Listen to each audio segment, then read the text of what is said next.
Hey there friends, what's going on? This is David Potts with Song Notes, and you might know me for the guitar lessons I make on YouTube or the PDF, guides I make on my Patreon page, or you might know me through my web tools like Fret Monster, which helps you learn the fretboard. So I love making guitar educational content. I've been playing pretty heavily the last 20 years, and in this video, what I want to do is explain to you the answer to a question a lot of you have asked, which is, when did you start playing? How long have you been playing? All that sort of thing. Like, what's your guitar story? So I want to just answer that in this video and just talk about when I started, when I quit, when I started again, when I quit again. The first 5 years, I honestly quit 3 times. I just couldn't get over the hump. And then finally, there was something that really propelled me over that hump. I'll talk about that. I'll talk about getting this guitar, which was about 20 years ago. This is a Taylor 310. For the last 20 years, this has been my only guitar. Only in the past 6 months did I finally get that travel size Taylor on the wall over there. But I'll talk about that. I'm going to talk about lots of the ruts I went through, lots of the phases I went through, the things that motivated me along the way, the times when I had no motivation and it seemed like I was stagnant for years,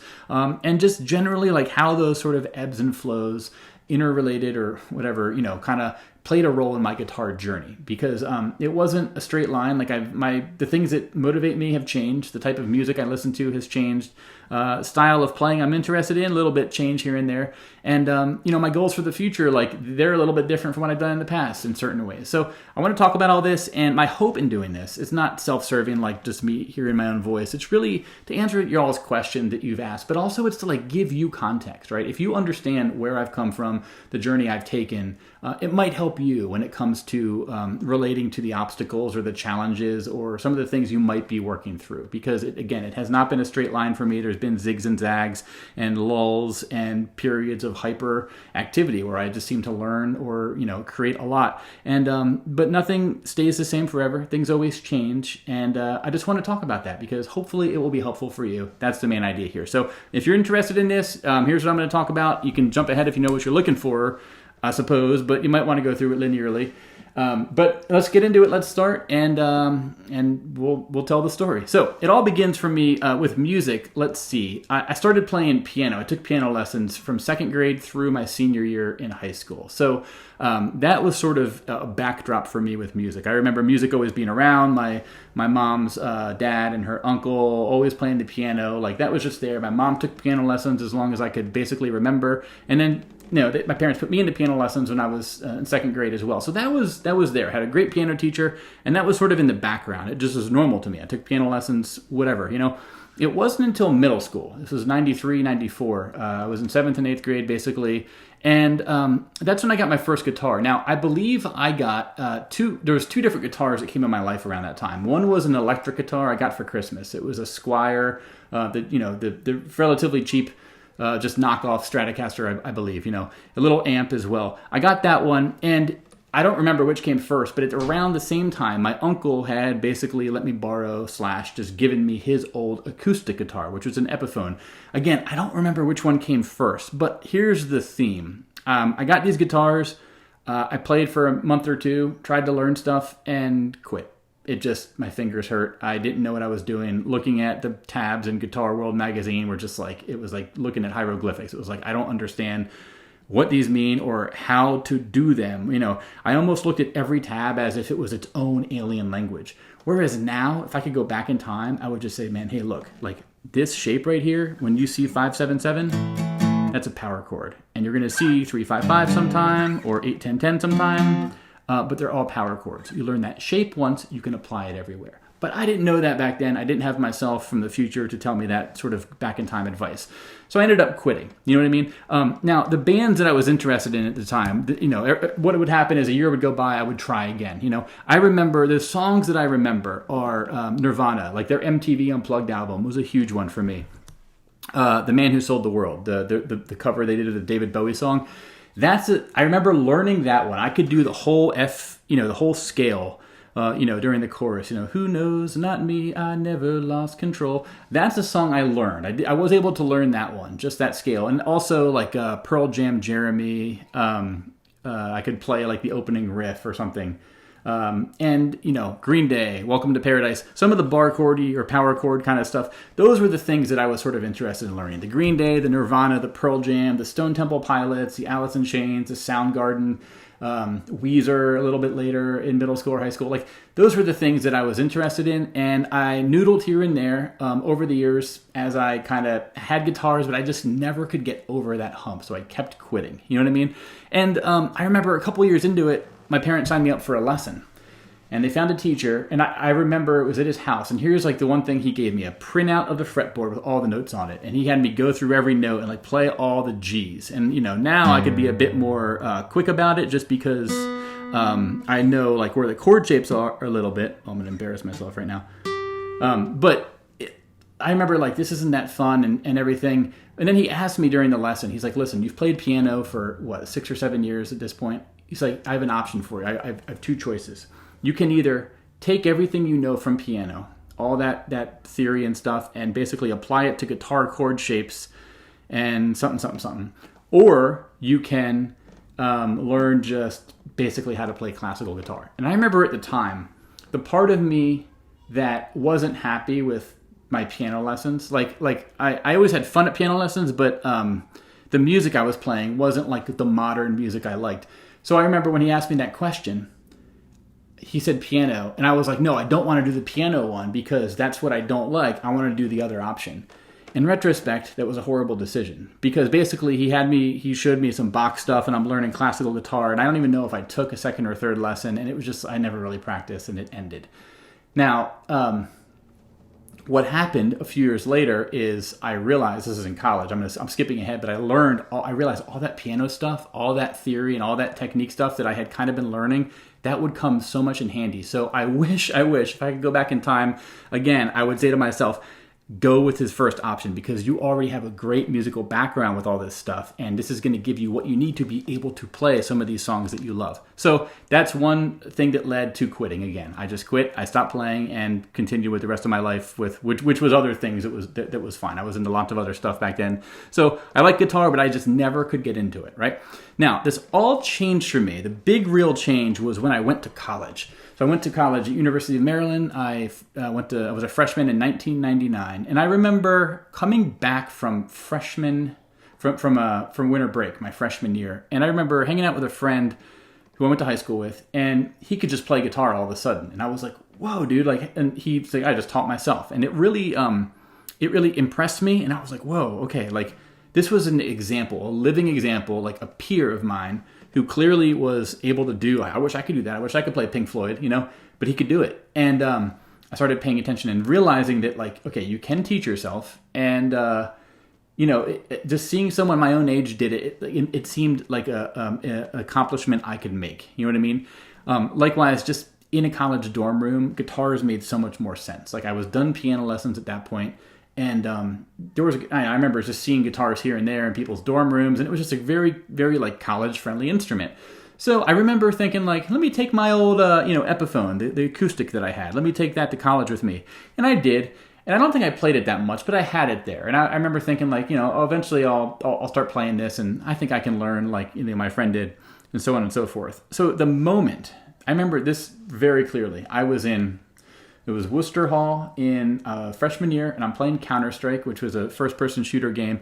How that game works is you spawn and you go, and then when you die, you have to wait for the round to be over before you respawn, and the whole new round starts. And I remember thinking, like, man, you're sitting there waiting to respawn. It's kind of boring, So I remember grabbing my guitar, just having it next to me, and I said, I'll just start practicing when I'm waiting. And that was a good decision. Like, instead of just having idle time of doing nothing, I started just working on common chord shapes or whatever, And it was funny because after a couple weeks of doing this, I started making some progress, I think it was actually a great little micro routine I had because I was playing video games, which I loved. But I had this, every couple minutes I would have a couple minutes where I would just pick up something and I would just watch the rest of the game from the other person's point of view or however the game worked. And I found myself making slow progress. And I got to a point really quickly where I was like, man, I feel good about this progress. And video games come and go, and I've gone through phases with them in my life. I love playing them, but I've also had unhealthy sort of phases where I just play them too much. And I realized, like, I'm making progress with this thing, but this game, like, it's not really satisfying me in a deep way. And I remember thinking, like, I'm just going to keep practicing guitar and kind of just stop playing the video games. Not that I stopped playing them. I still play them from time to time. But basically, I was like, I'm done Counter-Strike. I'm going to focus mostly on guitar. So that was a moment where I realized that, this is a skill I can build on. I can make these techniques better and better. I can start to learn songs I like, and that's going to make me happier and happier and happier. Whereas, again, not knocking on video games, but that was a more sort of superficial hobby that, it's more like a fun, entertaining diversion, right? And I just realized that there was a lot more gold to be mined in the hills of playing guitar. And I made that choice, and I'm glad I did, because then I basically entered this whole new phase in my guitar playing journey. So next up, it is the year 1999, maybe the year 2000 or so, when I had that sort of video game revelation. And here is what happened to me in college as far as guitar. So I started playing a lot more seriously, and I started just being open to songs that I could learn. Like, what are the songs I heard that I could actually play on guitar?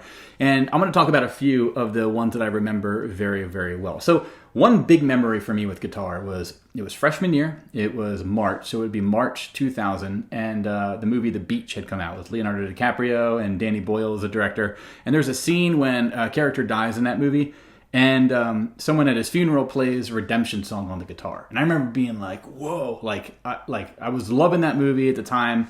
That song, like, it fit the movie well, and I was like, oh, I can play that. I mean, it's basically, it's just 2 or 3 strings. And I remember thinking, like, and that the context of it seemed just like really perfect for me. This wasn't some glitzy thing on stage. There was something about the realness, the the intimacy of the acoustic guitar in that social situation as portrayed in the movie. It just made me want to learn that song. So that was one that I started playing because I saw that movie. Other ones were like,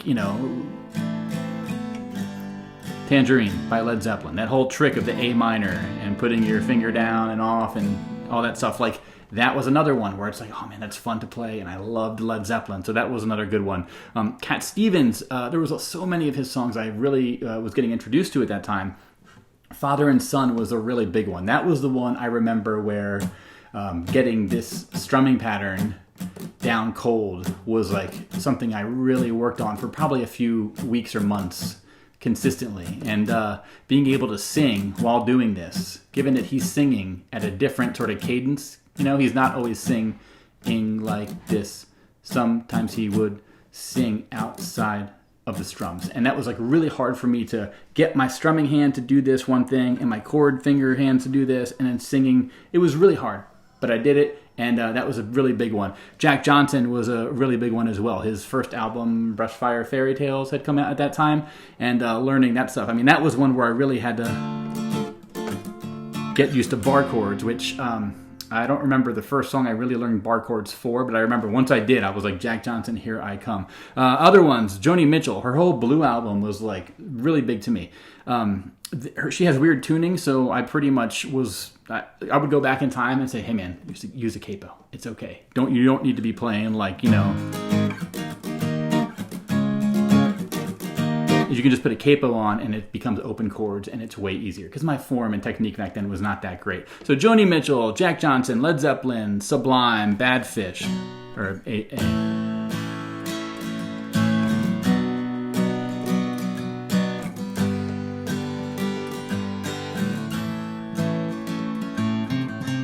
that was a huge one to me. I just love Sublime, a lot of their other songs as well. And then Dave Matthews is a big one as well. His whole Live at Luther College album. It was the Tripping Billies. This was probably the most of all these songs. So I don't remember the chord, but there's some chord in the intro to Tripping Billies that I loved so much. Just the sound of the pick on the strings and the strumming. And I remember thinking, if I could play this and sing it myself, I would be happy forever. Like, I distinctly remember that thought. It was just music I loved.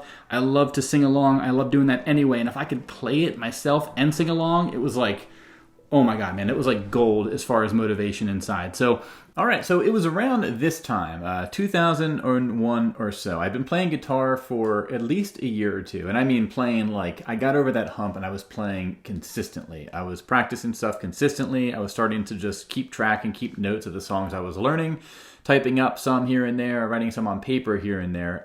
But I think I was making progress learning songs. And the part of this story is I got this new guitar. This was a Taylor 310. So this was a gift from my parents. Mom and Dad, thank you so much. This was incredibly generous of you. I got it for my birthday or for Christmas when I was a sophomore or a junior in college.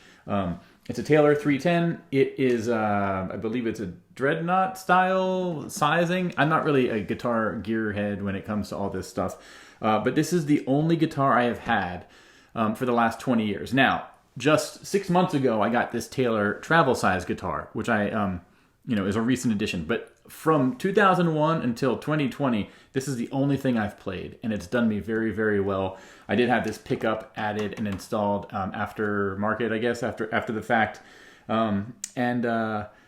Yeah, I mean, this has been a good guitar, and I love it. So this thing really made playing a lot easier. And the reason why this was, I think, an important next step in helping me level up with things was the previous guitar I had, the Epiphone. That's what I was playing all this time.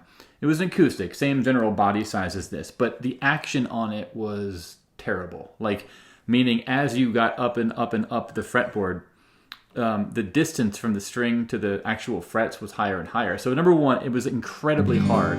Learning bar chords is hard enough in general, but when you're going up to the third fret, fifth fret, eighth fret, it was just extremely laborious to push down, and things would sound out of pitch because I think the distance, the action was off, and if you're pushing down, it's almost like you're pushing down further than you should. Again, I'm not really a hardware guy when it comes to guitar, but I just know it wasn't easy to play. It didn't sound the greatest, and things like bar chords up the neck just were out of pitch. You weren't in tune. An A minor right here versus an A minor right here. On a good guitar, they will both be in, they'll sound good together. But that was not the case on my old guitar. So getting this new one was like a whole new world for me because it was easier to play, number one, because of the action. It sounded better, which is great. It makes you want to play more. And then finally, I could do things like play bar chords up the fretboard, and it would sound in pitch with the open chord. So it was just a big win all around. So again, thanks, Mom and Dad. Really, really appreciate that gift. And that just kept things going for me. So,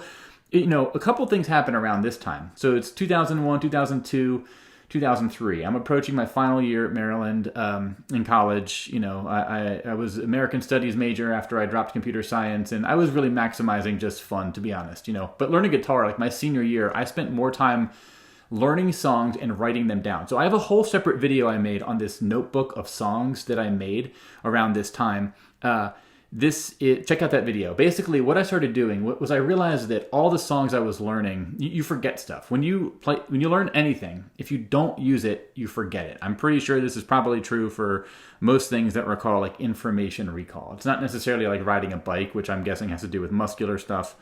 But with songs, I'm usually playing 2 or 3 or 4 songs at a time. Learn it. I get comfortable with it, and then a new song will come in my life, and I'll learn that one. And the old ones kind of, they fall by the wayside. And I realize, crap, it sucks forgetting stuff. And it sucks when you've learned something, and you want to go back and find out how you played it. So I started typing up my songs, and the songs I learned. I'm talking about popular stuff, the Dave Matthews, the Cat Stevens, the Jack Johnson, whatever. It's I learn a song, I would type it up, and I developed this system. Now, I'm sharing this because in my guitar journey, this was a huge, this was like fertilizer on the whole thing, or gasoline. I mean, it kept me learning more and more and more stuff, and it motivated me. With everything I learned, I would type it up. And when I typed it up, I would try to fit it on one page. I would type it in, Microsoft Word. I would save it as an RTF file, rich text format. It was basically all in a monospace font like Courier. I would try to keep everything on one page. And it was a great just design challenge for me as far as what are the common things every song has and all that sort of thing. I talk about all this in my video, so check that out. It's a really cool video. But that was basically a way for me to keep learning new stuff, just get exposed to different songs. And, I could share those with friends or have it around the house for my roommates and I who played guitar and everything. So that was a really big moment, right? Now, around this time as well, roommate that moved in next door to some of my friends, he played guitar as well. Ed, hey, what's up, Ed? If you're watching this one day, Ed played electric guitar and he played like lead really well. And I was generally into like acoustic and strumming and singing. So we started just, jamming together, and we ended up basically starting to, well, long story short, just got into the world of playing open mics and playing at a few like bar happy hours with some friends who did that and invited us up there to sort of get some experience there. So this was like the next big phase. It was 2003. 2003-ish, 2004. And a couple places we played, we played at the open mic at the cafe right across the street, the Berwyn Cafe. I don't think it's there anymore, but great memories of that place. We just get up on stage. I still remember the very first song I ever played on stage was Jimmy Buffett, Happily Ever After. And I remember it's being on, I had played piano all growing up, so I'd done recitals and stuff, and I kind of was used to that experience. But playing in front of people is different than at a recital when everyone's there to watch everyone else play. That's kind of a different thing. But, did a bunch of open mics there. And I was kind of into this. I really liked it, to be honest. And I remember there was one moment that I want to share in my journey, which really lit a fire under me. Is we used to go to Cornerstone, which is a bar at Maryland. We would go there on Sundays, like once a month for they'd have a wrestling pay-per-view. We could watch it with our pints and, we'd get the pints refilled for like $3 for Bud Light or whatever. And we wait for the pay-per-view to start and maybe watch football as well. But I remember one day there was a live band playing, and the lead singer guy, he had an acoustic guitar, and he kind of did 5 or 10 songs by himself before the band came on. And he was playing like stuff I kind of knew, or I was like, oh, that genre, like Jack Johnson-y kind of stuff. And I remember just being like transfixed with watching him, and it was out of kind of like jealousy, but kind of admiration. And kind of like, man, I want to do that. Like, I could do that. Like, I kind of saw, I had learned a lot in the previous 2 years. And I was like, I can play that as good as him, or I could play it in a different way I think might be better for this situation. And I'm not saying that to knock this particular person, but that really lit a fire under me. I thought, I want to do that. And so for the next year, I really busted my butt. I continued making that notebook of songs. I continued practicing, started practicing with Ed a lot as well. And, we played at the open mic nights. We played at Santa Fe at University of Maryland. A friend, a coworker of mine, I used to wait tables at this time. He was a very, very good singer and player. And Charlie, thanks for, he invited us up to play at Santa Fe. And I remember playing Ants Marching by Dave Matthews and Elderly Woman by Pearl Jam, and kind of terrifying being on stage, but it felt good to be doing what I wanted to be doing. I don't think I was that good at it, to be honest, but it was fun. And we played a couple places in Bethesda, and I remember over this period of time, we played at one party in a backyard of a neighborhood. So it was a 6-month period where we were just playing places, and these were some great experiences. It was my first time ever playing live. Our friends had a band. We got to open for their band. They'd play at local restaurants. It was mostly friends and family coming out. It was not we're, getting drawing a crowd or anything. But it was it taught me what it takes. If you're going to play 8 songs, you got to practice your ass off, your ass off. And it made me realize there's no limit to how much you can practice. And if you want to be good, you got to practice all the time. And I was only a couple years into guitar, so I was still pretty fresh. But you got to practice a lot, and I kind of learned what it takes to kind of be barely good enough just to do this at the lowest levels. And I was like, man, if I want to keep doing this, you just have to keep busting your butt and practicing. And I remember one day we played at Santa Fe one day, and then we played at this bar in Bethesda that night. And I remember playing Patience in Bethesda, and Patience was a Guns N' Roses song. It's probably one of the songs I was most able to play and sing with confidence. And I remember just being able to play the song, perform it. I felt comfortable. I'd done this 10 times at that point. I remember being able to look around and actively think and be aware, not having to be focused about every single chord change. And it felt like a leveling up moment. And I remember that night getting back home and hanging out with friends. And I remember I was learning Clocks by Coldplay on the guitar. But I remember thinking, I feel like I've satisfied that itch. Seeing that guy play at Cornerstone a year prior, I had busted my butt, played at a few places. And I was like, even though I wasn't the band, I wasn't a solo act that was being booked by a bar like the guy I saw at Cornerstone, I will say that I had the experience of being on stage, of playing stuff, had a few originals, but it was mostly covers.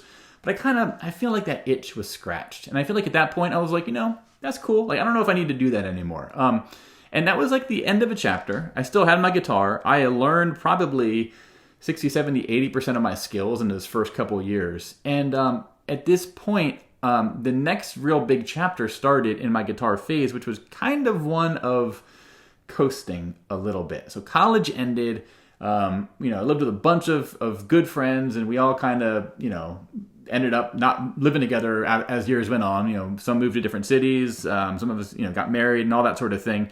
Still had my guitar, still played my guitar. The next couple of things that were happening around this time were basically, I did write some songs in 2008. So basically 2005 to 2015 was a period of inconsistency. There were a couple highlights. The highlights were in 2008, I had a very brief songwriting period. You can view these songs if you want. They're online. 8 of them or so, kind of like lo-fi, written really quickly, folk kind of stuff.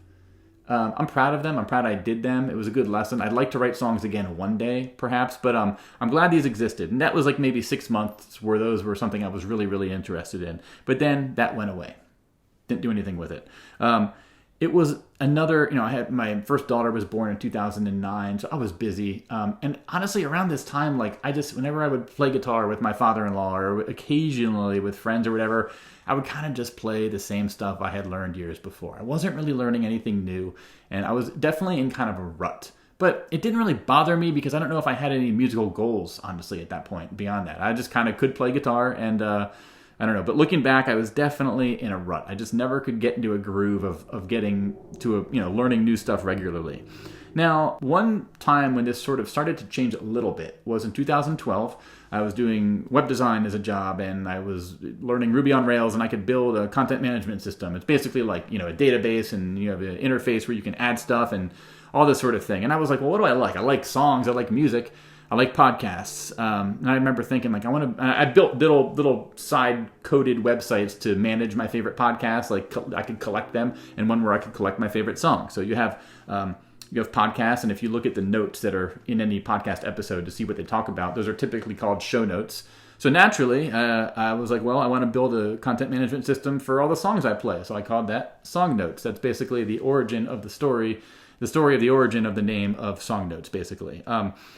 That's a whole separate topic, though. There's things I like about that name. There's things I don't like about that name. But it is what it is. I built what was the first Song Notes website. So it looks like this. It's still technically up, although I'm probably taking it down soon just because I've started moving all the stuff over to my new website. But this was a way where I could just share web-based versions of the chords and lyrics and all the stuff for all the songs I was learning. It was a fun opportunity for me to flex my design skills, and it got me playing guitar again. It got me learning songs again, similar to that notebook. It gave me something to do. And this is going to be a theme that I'm going to come back to in a little bit here, as far as the importance of having like a mission with what you're doing. And whether that, I'll talk about it now. Whether you're taking lessons and your goal is to practice every week, or you have a jam session with friends every week, or if you you have a gig, or you just want to fill this notebook of songs, you want to learn one song a week for that, or you want to build out this website, or if you want to make videos on YouTube, or if you're making PDFs for people to get on your Patreon page. These are all different times in my guitar life where I had like a mission driving me. And it was always clear. Whenever I finished a song and learned something, I would always know what to do next. It's like learn the next thing. I would always have something to work for. And those are the times when that have been the most fruitful and the most productive with learning guitar.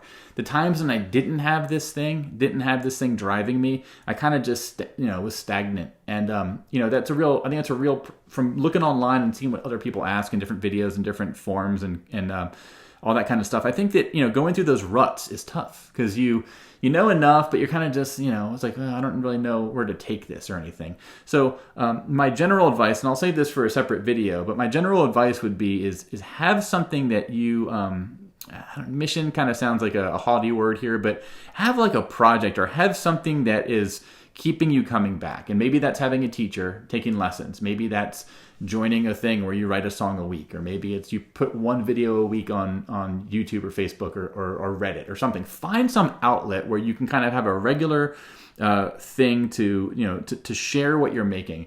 And I think sharing it with other people, whether it's a teacher, people you're jamming with, or it's just you're posting it online, even if not many people are watching, I think there's something really powerful about that. It's different from just playing by yourself in a room and hoping that's going to propel you along to learn new stuff every week. Maybe it is, but that was pretty much a big lesson there is when I was making this website in 2012, I was very motivated for about a year, and then I puttered out again. Now, I puttered out because the website I had built was very technically demanding. I had to do all these things behind the scenes in the website just to add a given song. So it kind of started to feel like work.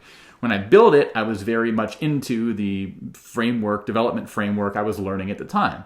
That fueled me, that motivated me. But after I didn't really care about that framework anymore and that coding aspect anymore, it became work, and then I just let it go. So that website is kind of frozen in time now. Another thing I did about a year later, 2013, is I started making YouTube videos. But this, again, was started as like a 1-month project. I learned at that time there was videos on YouTube of people playing guitar. And I thought, oh, I can play guitar. Oh, I've learned Redemption Song before. Oh, who's this guy, Marty? Okay, Marty's. Oh, okay, I play it differently. I wonder how I could do it. Now, at that time, I had video editing skills just from being a designer and learning the Adobe Creative Suite and everything. And I had just read a book called The Lean Startup by Eric Ries, where he talks about, if you have an idea for a project or a business, validate validate it as quick as you can, like fail fast, like see if there's anyone who's interested in this thing. So with that in mind, I was like, I'm going to make 10 videos, maybe whatever. I'm going to make like a couple videos a week for about a month, put them on YouTube and see what happens. And that's exactly what I did. So my first videos, you can go to the beginning of my channel. I was learning like Alt-J and Lord and Dead Man's Bones. I mean, these are all not very well-known artists, but I included some Johnny Cash. I put like Walk the Line on there, Hallelujah by Leonard Cohen. What are some other ones I did? I think I did Sweet Caroline by Neil Diamond. And right around this time, I have a daughter. She's 4 years old, and Frozen came out. I took her to see Frozen opening night. We're driving home. I'm like, man, that music was like really good in that movie. And I look online that weekend, and there's like no tutorials for Let It Go. And I'm like, whoa, I want to learn this song because it's in my head. And when something's in my head, I usually end up learning it. And I'll make that video. So I put that video out, and long story short, it basically went viral. The equivalent of viral in 2013. I had about 500,000 views in the first month. All my other videos had a couple hundred views maybe. This one, 500,000, which was awesome. I had kind of like, mini captured lightning in a bottle.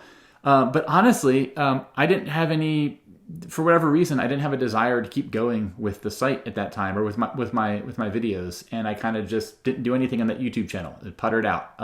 Part of this was I had a 4-year-old daughter, and then my wife was pregnant. I was very busy. I had a long commute at the time. And, but I had tried the YouTube thing for a bit, but that puttered out as well. So again, from 2005 to 2015 was just this era of inconsistency. I had little pockets of times when I was playing guitar a little bit more, but nothing really propelling me forward in a consistent way. It is what it is. Now, the next big thing that changed all this was about 2015, 2016. I had moved to Austin, Texas.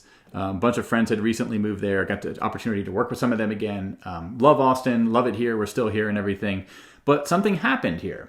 In Austin, my youngest daughter was old enough now where she could walk and she could start to play on her own a little bit more. I got a ukulele. Dad, thank you for the ukulele you got me for Christmas. This is one of those things that, just like the guitar that you got me, Mom and Dad, and the ukulele you got me, and then later on the microphone, the USB Blue Yeti you got me, I wouldn't have bought this myself, any of these things, but like having them really gave me opportunity. So I'm incredibly fortunate and lucky. But basically, I started learning ukulele songs, and I remember thinking like, I'm learning these songs, I'm forgetting these songs, so I'm learning new ones, and I hate that. Let me just record myself. So I recorded a few songs. These are actually on YouTube. I'll link to them in this video.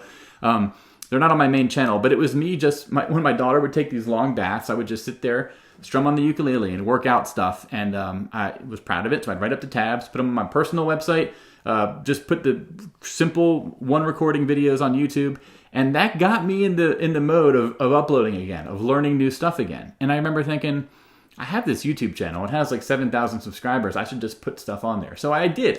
I was learning The Man Who Sold the World on ukulele, and I put that on YouTube. And on my old channel, my Song Notes channel.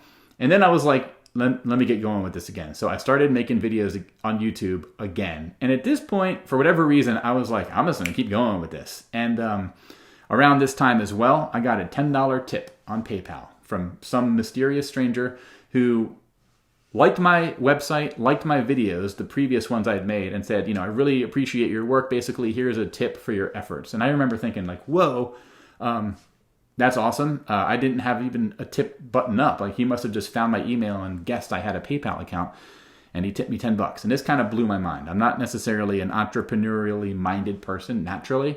And however, I'm not that dense. And I realized if this guy took the effort to find my email and guessed that I might have a PayPal account, there might be a demand here for what I'm doing. So let me explore that. I put a PayPal button on my website. I started making videos on YouTube more. I turned on AdSense. I didn't have that on before. And basically, this made me realize like I can make a little bit of pocket money here from doing this stuff, from making helpful lessons. So that was another helpful like driving factor. And I mean, like is it purely based on love for music? Well, that's part of it, but it's also like, oh, I'm doing hard work, making these lessons, spending lots of hours. And if I can put out this thing that people find valuable and they give me some value in return, I'm not going to say no. We live in a world where there's bills and you have to pay to live and all that stuff. And part of me felt rotten at the time, like doing that, like, you know, the business aspect of this, but it is what it is. And that helped me, you know, I realized if I keep posting and I post more and more stuff and I build my catalog up, I'll make more and more money. And that will have benefits to my life as far as just having extra pocket change and help pay the bills and all that sort of stuff. So that helps me with this sort of driving force forward. So it got me learning guitar more, basically. And that's the important part. So I had the mission. Now I'm going to keep learning. About a song a week is the natural rate I go through things.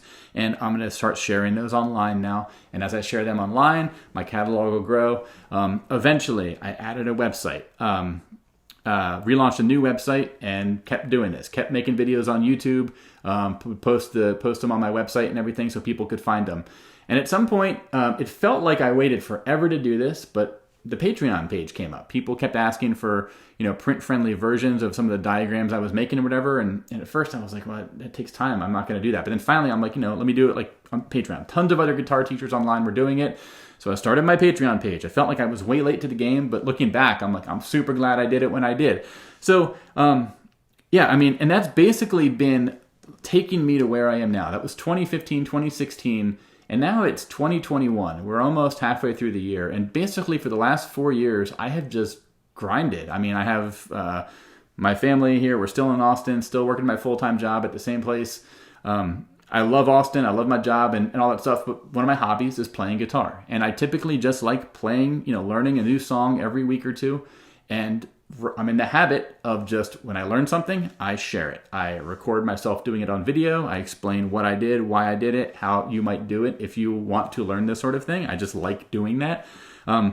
Creating the videos, creating the website, building tools like Fretmonster, which is something that, you know, I'm slightly experienced in web design and development, and that's just a little front-end tool that helps you see a map of the fretboard, right?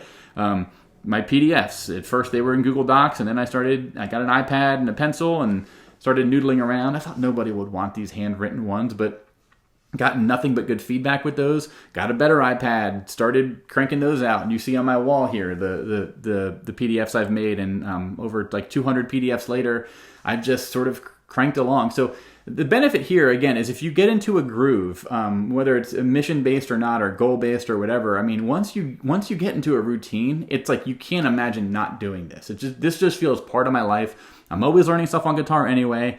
Sharing it feels natural to me. Sharing it is enjoyable. There's a business upside, financial benefit for me doing this. That's like a further motivator. So I feel like in a way the luckiest person ever, because I am able to make this hobby something that is, it's not my full-time job at this moment, but it's like, you know, in years to come, I want to get there. And I just feel incredibly lucky that I'm able to take this passion of, you know, just learning stuff every week and just building that sort of empire. It's like every song I learn is like a brick, and week by week you add a brick. It doesn't feel like you're doing much, but over time you get like a wall, and then you get like a palace or a mansion or a castle, whatever metaphor you want to use. So I just love collecting stuff, whether it's podcasts or songs or whatever, and stuff I've learned on guitar and sharing it. So that's basically my story. Is the last 5 years. The first 5 years I learned a lot. The next 10 years kind of stagnated. I didn't learn that much. I had little pockets of stuff I was doing that was interesting, but I didn't have anything driving me. But in the last 5 years, between my website, between my videos, between the PDFs I make, fun little tools like Fret Monster, and then all the tremendous support and feedback and kind words that have come in from y'all through YouTube comments, through Patreon messages and comments, through emails. It's just been incredibly humbling. I feel super lucky, but I also feel excited to be helpful with what I'm doing, and there's so many more lessons I want to make, and I don't imagine I ever will stop playing guitar, but here I am, and into the future I go. So just in the past year, I did get this guitar over here to close things out. This is a Taylor GS Mini Koa finish. I love it. I thought this one was the only one I needed. I don't really have the guitar acquisition syndrome sort of proclivity. But once I got that one, I'm like, man, there's a role for this guitar. I think this one sounds better at the end of the day. But that one, it's so much easier to pick up, to put down, to put over your shoulder. It's just, sometimes I like playing, especially when it's longer finger stretches. I like the smaller guitar. Just having two guitars in the house is incredibly helpful. I keep this one in my office usually, or one of them in the office, one in the living room. That way, wherever I am in the house, I'm closer to a guitar. That's really important, because if you're playing, you don't want to have to go hike around the house to get something. Now, as far as other instruments I want to get, I'd like to get another electric keyboard and return to piano stuff. I think that could be helpful for learning, for teaching guitar as well, just showing the relationship of a melody I play on guitar and how that relates to piano, right? Likewise, electric guitar, really like to get it. I do have an amp behind me. I've never really used it that much, to be honest, because just time is very tight right now, but I have a looping pedal. I want to get an electric guitar at some point. I'd like to get a mandolin at some point. I'd like to get another ukulele, the bigger size, pedal steel, nylon string guitar. These are all things in the long term I'm interested in. It'll help in the future if I'm ever able to do this full time. Because right now I just kind of am in a nice system where I'm learning, a song a week with either this guitar or that guitar. That keeps me plenty busy. I don't have a lot of time. My kids are young in school, and life is plenty busy. So in the future, whether it's in the next couple of years or beyond that, tons of other instruments I would like to get into. I'd like to learn more about just digital production and GarageBand and all that sort of stuff. But these are all things that I'm confident I can get to, and I don't want necessarily to derail the current sort of groove and system I have going. So that is my journey up to the current year. It's May 2021. It's been just over 20 years since I've consistently been playing guitar, even though I had about 10 years in there of semi-inconsistency. But final thoughts, final parting advice I might give to you. I think when you're younger, it helps. Like it's easier to learn stuff when you're a kid versus when you get older. I just noticed with myself in general with life, as I get older, I'm more appreciative of the youth that I had prior. And I find that I'm slower to dive into things. That is what it is, right? Now, I also realized, though, having learned many things, I basically taught myself guitar, using a lot of the piano stuff I had as far as music theory and all that stuff. Piano also helped me realize that practice is important. And this is my theme. When it comes to learning something here, once you've taught yourself something and you've gotten over the hump, it makes you realize you can teach yourself other stuff too. I taught myself JavaScript, taught myself a lot of web design things from reading books, taught myself video editing. Once you learn things, you realize you can learn other things too, but it takes time, it takes consistency, right? And I'm also really aware of the privilege and benefit I had of having a really good piano teacher when I was a kid. And having those 10 years of just learning stuff, and I'm sure that develops certain just muscle memory stuff with my hands and everything. And having spent as many years on guitar as I have, I don't think I'm a great player, but I there's certain things like with strumming or whatever where there's a degree of feel and touch that just takes hours and hours and hours and hundreds of hours and thousands of hours to do that you can't necessarily just pick up and get. Now, a quick final parallel here is I started playing adult league soccer in the past year, and I haven't played soccer since I was 8 years old.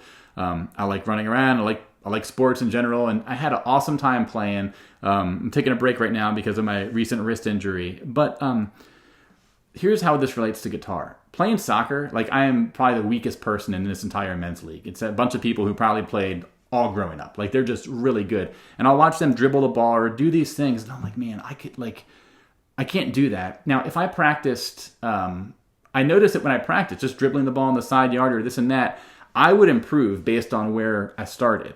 And improving feels great, right? But I also realized that I could play every day and practice dribbling the ball every day and kick against the wall every day. And realistically, I will never have the raw skills that virtually all these other guys have. Like, I just won't. I don't have the like built up muscle memory that, especially during your youth, right? So, but it's okay. I still love playing soccer, and it's so fun to me. And even though relative to those advanced people, I am like incredibly at another realm of lowerness. Compare it to where you started. That's my final advice. Is if you're starting off, if you're older and you're just getting into guitar, you're picking it back up, try not to be discouraged. Like, keep track of your questions, ask them, you send them to me. I answer the ones I can. I'm honestly one person.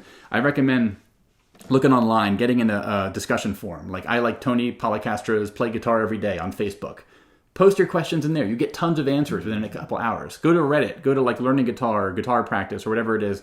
Those subreddits have tons of people. Post your questions in there. You'll get answers. Like, look for places where you can ask questions, get answers, practice, pay attention to how you're improving, keep your goals sort of top of mind. If you can get a teacher, do it. If you can find people to play with, do it. But leverage the internet. I mean, we live in a great world now where you can find folks to ask questions to learn from and everything. And don't get bent out of shape comparing yourself to other people who had the benefit of life circumstances where they started playing years before.